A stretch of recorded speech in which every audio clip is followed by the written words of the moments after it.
আসসালামু আলাইকুম ওরহমতুল্লাহ। 10 মিনিট মাদ্রাসায় আপনাকে স্বাগতম।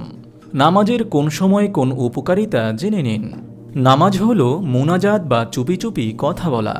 মুমিন বান্দা আল্লাহর সঙ্গে ভাব বিনিময় করেন এই নামাজের মাধ্যমে। নামাজি বান্দাকে আল্লাহ তাআলা বিভিন্ন পুরস্কৃত করে থাকেন। এটা প্রায় সব মানুষেরই জানা কথা, তারপরও আমরা অনেকেই নামাজ হতে বিমুখ। নামাজ স্বাস্থ্যের জন্য অনেক উপকারী এই কথা অনেকেই জানি, কিন্তু নামাজের কোন সময় কি কি উপকার তা হয়তো জানি না। নামাজ 5 ওয়াক্ত, দিনের 24 ঘন্টার 5টি সময়ে নামাজ আদায় করা হয়। এই সময়ের ভেদে নামাজ কিভাবে স্বাস্থ্যের উপকারে আসে তা আজ জানব। ফজরের সময় নামাজ আদায় করলে সারারাত ঘুমের পর হালকা অনুশীলন হয়।